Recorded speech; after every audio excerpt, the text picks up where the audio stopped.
What's going on, man? Welcome back to the basement. I'm Ron, and if you're down bad, like the rest of us, join the club. We got 6 teams on bye. We got Nico Collins out. We got A.J. Brown out. Jaden Daniels is banged up.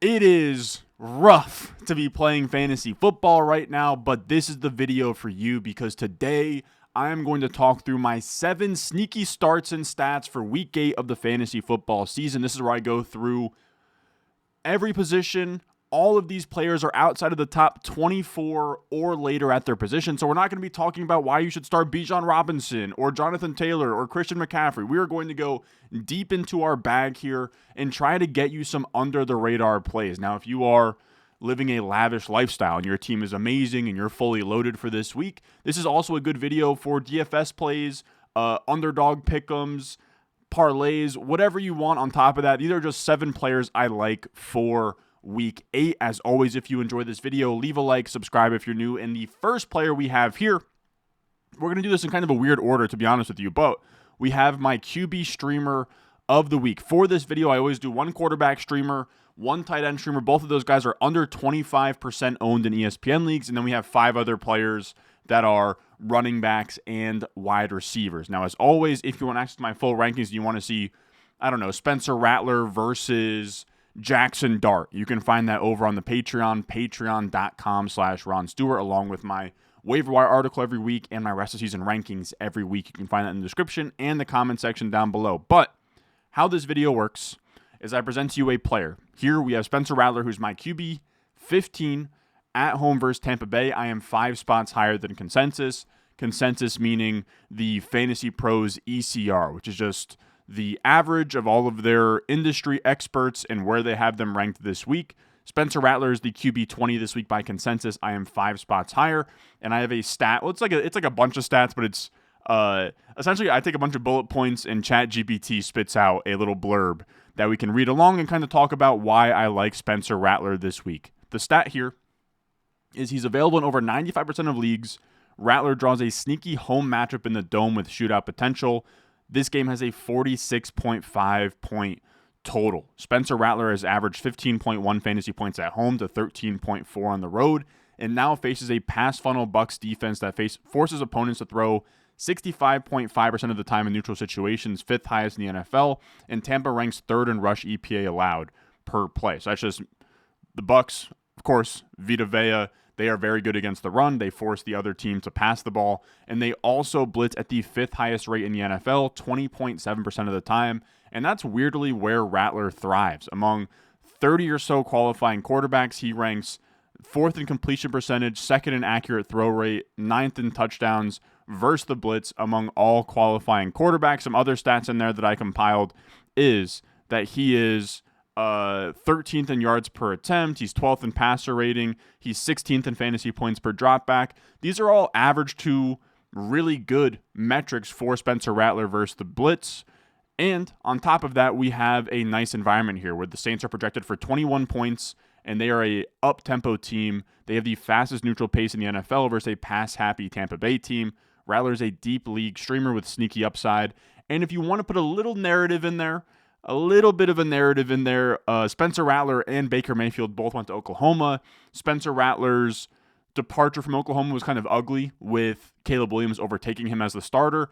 Maybe we see Spencer Rattler have a chip on his shoulder. We've seen some of these old school, back in the day, Big 12 with Oklahoma shootouts here, where we've seen, Baker versus Mahomes back in the day. I don't know. I'm kind of reaching at straws here, but it wouldn't shock me if Rattler had a little bit extra motivation this week against Baker Mayfield, a fellow Oklahoma Sooner. Now, Spencer Rattler's not the sexiest play of all time, but it is just one of those plays where if you are down bad, right, let's say you got Jaden Daniels who's banged up and you're just looking for somebody to play, I think Spencer Rattler is a decent play here as a mid to high-end QB2 this week. Now, staying in this matchup, I love this Dome matchup, by the way. We have New Orleans versus Tampa Bay in the New Orleans Dome. And I will say, in terms of my works cited for this video, I look at a bunch of different resources. I look at PFF grades, look at fantasy points data. I look at Sam Hoppin's Hop in the Conclusion Substack.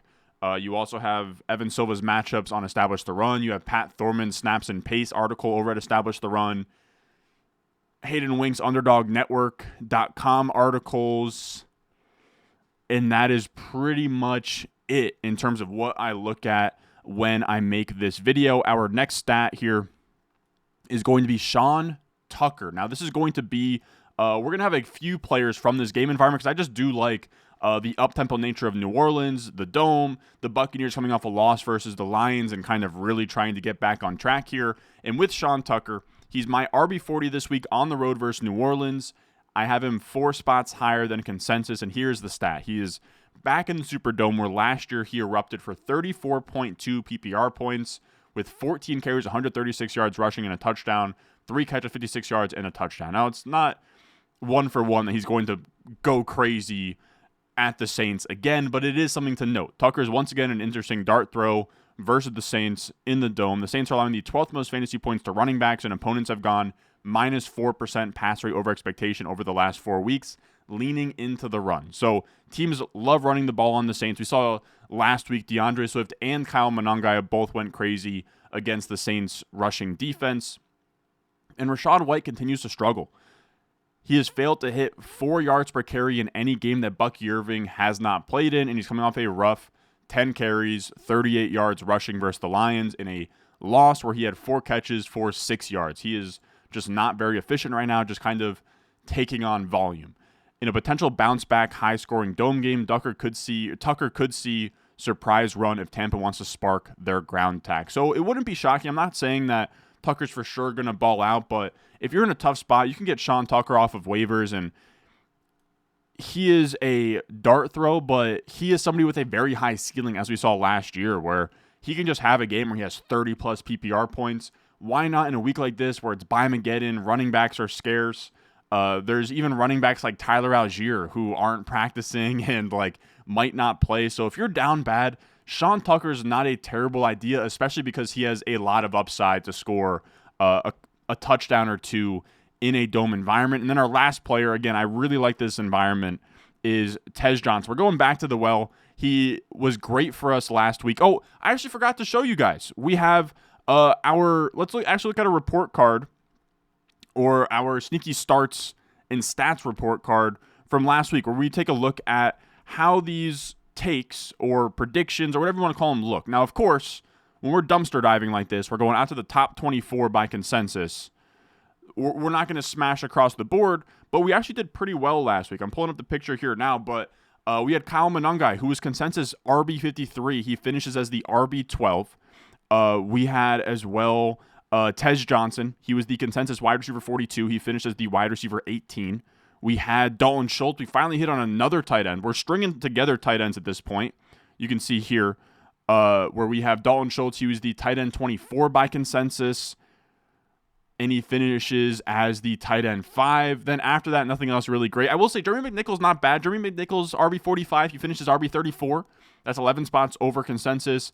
Mac Jones gets a green on the QB25 finish. That is just, he was the QB23 by consensus. He finishes as QB25. Not good at all. Kendra tears his ACL, and then Whittington and Mac Jones were our 2 duds there. But if we go what, 4 for 7, and one of the misses was on an ACL tear. I'll take that all day long. Now, when we look at Tez Johnson here, here's why I like him. He's my wide receiver 28 on the road versus New Orleans, 4 spots higher than consensus. And here's why. Again, I love the game environment. I do think that this is going to be a shootout. I think there's going to be a lot of points, or maybe not shootout, but I can see like a 42 to 28 win for the Bucks. Johnson's logged back-to-back top 24 finishes while playing over 70% of the routes each week, and his role keeps growing. The Saints run zone coverage on 83.5% of snaps, the 8th highest in the NFL, and Tez trails only Emeka Egbuka among Bucks wide receivers in yards per route run versus zone coverage, with, I believe, he's at like 1.9, 1.85, so not great, but the second best option after Egbuka against zone. He's also the team's best big play threat with a team-high 17 yards per reception, again, next to Egbuka, who's also tied for 17 yards per reception, facing a defense that's allowed explosive passes on 16.8% of dropbacks over the last 4 weeks, 7th worst in the NFL. Everything lines up for another strong outing as his breakout continues. So I'm just riding the wave here, going back to the well on Tez Johnson as another wide receiver flyer. If he's out there on waivers, if he's on your bench and you're like, I don't know if I want to play him, I think he's someone you can fire up in the flex as a top 30 option this week at wide receiver with Tez Johnson. Now, digging deeper into the running back position, we have Brashard Smith. He is my RB29 this week at home versus Washington. Only one spot higher than consensus, but I always talk about this. I'm not going to artificially move Brashard Smith up so that it looks like I'm higher than consensus. Okay, consensus is high on Brashard Smith, so am I. It happens to the best of us. But we have Brashard Smith here, and the stat is Kansas City's projected for 29.5 points as heavy home favorites. That's the second most points by Vegas this week versus the Indianapolis Colts, who are supposed to just absolutely kill the Titans. The Chiefs, though, heavy home favorites. They are 11.5 point favorites here, setting up for another positive game script for Smith. He handled 11 of 14 carries during 3 garbage time drives last week. But if this game plays out like Vegas expects, there could be plenty of that again. So, yes, a lot of his touches. He had a huge game last week in garbage time. I think that it might just happen again. Washington is without Jaden Daniels, Marcus Mariota in primetime versus the Chiefs. I think it's going to get ugly. Smith's coming off career highs in snap share, 35% and 19 touches here, and Mahomes has openly praised him as another weapon who's earning more snaps. Washington's defense also fits his skill set, allowing the 6th highest yards per route run to running backs, making Smith a strong buy-high play who could keep trending up with Kareem Hunt limited in practice. Kareem Hunt hasn't practiced all week, and then he got a limited session in on Friday, so we'll see if he's good to go on Monday, but I think that they are going to lead on Brashard Smith in garbage time yet again, and he should be a very nice RB3 with upside style play. Then we have our 5th sneaky start, Jalen Noel. He is my wide receiver 44 at home versus San Francisco. I'm 9 spots higher than consensus, and here's the stat. He's coming off season highs across the board, snap share, targets, receptions, yards, and fantasy points with 7 targets, 4 catches for 77 yards versus Seattle last week. And injuries to Nico Collins and Christian Kirk open the door to even more routes for Jalen Noel. Now, that's, of course, the biggest issue for him. Is he going to run enough routes? Is it going to be too much Braxton Berrios? I have to believe, with no Nico Collins and no Christian Kirk, that he should at least hit like 70, 75% of the routes. That's my expectation here. It's not an easy matchup on paper. San Francisco allows the 22nd fewest wide receiver fantasy points, but the coverage fit is quietly perfect. The 49ers lean on cover 3, 4, and 6 at top 8 rates across the board, and 74 of Noel's 99 receiving yards have come against those shells, where he averages 1.95 yards per route run, second on Houston behind only Nico Collins. He's also heavily used from the slot. He has 55 snaps in the slot, only behind Christian Kirk on this team in terms of wide receivers. And San Francisco is giving up 94.1 yards per game to slot wide receivers and 2.07 yards per route run to slot receivers, 4th most and 3rd most in the NFL. If his routes spike again, Noel's a sharp play in deeper leagues against these zone coverage shells and then also out of the slot. Now, I will say, we talked about Dalton Schultz last week. I don't think he really qualifies as a flyer this week, but he's a great start. Dalton Schultz is genuinely a top 10 play this week without Nico Collins, without Christian Kirk. And in this matchup, Dalton Schultz also functions as a slot receiver who does well against zone. So Dalton Schultz is somewhere between like tight end 6 to tight end 10 this week in my rankings. I can't remember exactly, but he's a very, very strong play. And I will put it out there as well.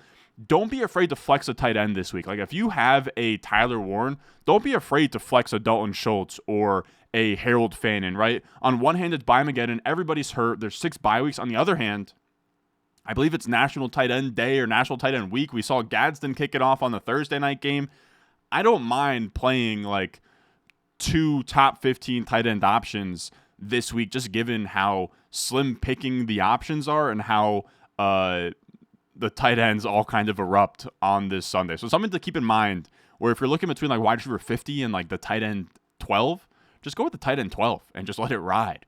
I think all those guys are decent plays, whether it's like we'll talk about our tight end streamer in a little bit, but like the Dalton Schultz of the world and the Hunter Henrys and Harold Fannin and even like Jawan Johnson, Theo Johnson, like these guys can absolutely go in your flex spot. If it's like a 3 wide receiver, 2 running back, 1 flex style league, and a lot of your guys on bye, I think you absolutely can get away with that. Like in my home league, it's a 2 wide receiver, 2 flex league, and I was looking at my flex options right now are tough because I have JSN and Travis Hunter on bye. So my running backs are weak, and my wide receivers, I don't have enough to go through the flex. So I was looking at like Kyle Monungai, Brashard Smith, and Trevion Henderson between my RB2 and my flex spot.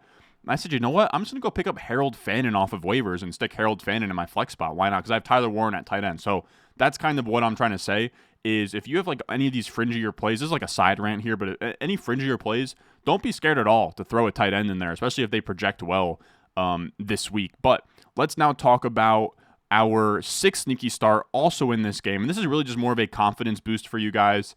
I'm a believer in Woody Marks. I talked about it in the skyrocketing video. I got kind of flamed for where I had him there, but he is my RB24 this week at home versus San Francisco. I'm 2 spots higher than consensus, and here is the stat. If you're looking for a confidence booster on Marks, the matchup quietly sets up well. San Francisco runs cover 3, 4, and 6 at top rate rates, as we discussed with Jalen Noel. And 100 of Marks' 116 receiving yards this year have come against those exact looks. The 49ers have also shown cracks against the run, ranking 25th in rushing success rate allowed, using light boxes at the 4th highest rate and giving up the 17th most fantasy points to running backs. His usage has been volatile lately, but this is the kind of matchup where both his receiving skill set and open front rushing lanes could finally align for a steady fantasy output. We talked about his usage over the last 3 weeks. Really good versus the Ravens. Really good versus the Titans. Came back down to earth versus the Ravens where Chubb out-touches him. After the bye week last week, he actually hit, I believe, a season high in snap share with 15 touches or 15 opportunities. I know they've been up and down. I know the Texans have been really weird about their rookies, and we're leaning on two. We're betting big on 2 of them here with Woody Marks and Jalen Noel. But I just think the way that they're decimated, I think that they have to go to the young players in this game at home versus San Francisco. And then our tight end streamer of the week is Colston Loveland. He is available in 76% of ESPN leagues. He's my tight end 19 on the road versus Baltimore. I'm 3 spots higher than consensus, and Loveland's a sneaky plug-in with Cole Kmet sidelined and a dream matchup ahead. Baltimore's defense has been a mess. 31st in EPA per play allowed and 30th in success rate, and teams are attacking them through the air with a plus 0.9% pass rate over expectation, the 7th highest in the NFL. The Ravens have struggled versus tight ends, giving up the 9th most fantasy points and 118.2 yards per game to inline and slot assignments. That's where Colston Loveland will be lining up, either in line next to the tackle or in the slot, and they are giving up the 5th most yards per game to those alignments, along with a 2.04 yards per out run to those 2 spots, 3rd highest in the NFL. Loveland should see a season high in snap share, usage, targets, all of that good stuff, and has legitimate breakout potential in a soft matchup versus the Ravens, who I think are going to score a ton of points on this Bears defense, and then the Bears are going to have to try and keep up, and I think Loveland could be a focal point on the inside with Odunze on the outside for this pass game. With that being said, that is our 7 sneaky starts for this week. We'll check in next week, see how it goes. Genuinely, if you're out there, it is a tough week. I am struggling in the Your Idiot League Mates League with the BDG guys, where I have Jaden Daniels who's hurt. I have Nico Collins who's hurt. I have AJ Brown now hurt. It's so rough out here. So if you're struggling, I feel you. I'm trying to help with these sneaky starts videos. Remember to leave a like, subscribe. And again, if you want my entire rankings, those are out on the Patreon, patreon.com/Ron Stewart. But if you can't support there, leave a like, subscribe if you're new, and I will see you guys in the next one.